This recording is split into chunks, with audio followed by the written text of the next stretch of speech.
বিশালগড়ের নবীনগরে নদীতে তলিয়ে যাওয়া ৮ বছরের শিশুর মৃতদেহ উদ্ধার।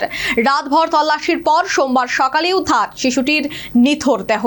নিষ্পাপ শিশুর অকাল মৃত্যুতে স্বজনদের কান্নায় ভারী নবীনগরের পরিবেশ।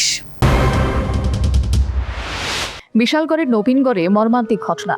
নদীতে স্নান করতে গিয়ে প্রাণ গেল ৮ বছরের শিশুর। মৃত শিশুর নাম আজমির হোসেন। রবিবার দুপুরে বাড়ির পাশের নদীতে স্নান করতে গিয়েছিল আজমির হোসেন। হঠাৎ করে জলের স্রোতে তলিয়ে যায় সে। খবর পেয়ে ঘটনাস্থলে ছুটে আসেন পরিবারের সদস্যরা। সন্তানকে হারিয়ে দিশেহারা হয়ে পড়েন মা, বাবা ও অন্যান্য সদস্যরা। খবর দেওয়া হয় অগ্নিনির্বাপক দপ্তরকে। নামে এনডিআরএফ বাহিনীও। শুরু হয় নদীতে শিশুটির সন্ধানে তল্লাশি। কিন্তু পাহাড়ে বৃষ্টির কারণে নদীর জল ছিল বেশি। প্রবল স্রোতের কারণে ব্যাহত হয় উদ্ধার অভিযান। তবুও থামেনি চেষ্টা। রাতভর জলে তল্লাশি।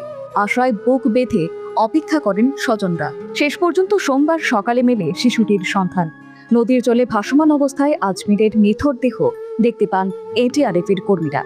দেহটি উদ্ধার করে হাসপাতালে নিয়ে যাওয়া হয়, কিন্তু কর্তব্যরত চিকিৎসক তাকে মৃত বলে ঘোষণা করেন। এই খবর ছড়িয়ে পড়তেই শোকের ছায়া নেমে আসে নবীনগড়ে। নিষ্পাপ শিশুর অকাল মৃত্যুতে ভেঙে পড়েন পরিবারের সদস্যরা। স্বজনদের বুক ফাটা কান্নায় ভারী হয়ে ওঠে এলাকার পরিবেশ। একটি ছোট্ট প্রাণীর এমন করুণ পরিণতিতে স্তব্ধ হয়ে পড়ে গোটা এলাকা। খবর পেয়ে হাসপাতালে ছুটে যান স্থানীয় বিধায়ক সুশান্ত দেব।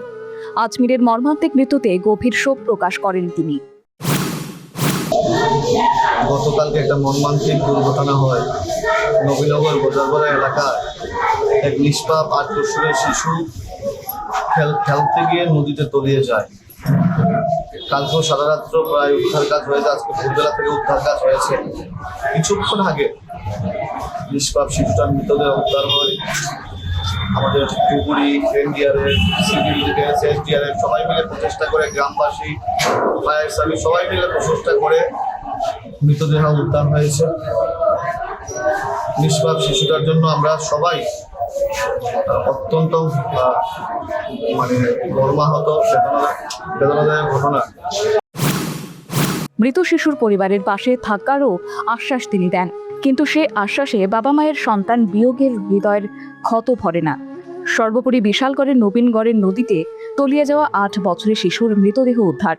রাতভর তল্লাশির পর সোমবার সকালে উদ্ধার শিশুটির নিথর দেহ। নিষ্পাপ শিশুর অকাল মৃত্যুতে স্বজনদের কান্নায় ভারী হয়ে ওঠে নবীনগড়ের পরিবেশ। Bureau report, news vanguard.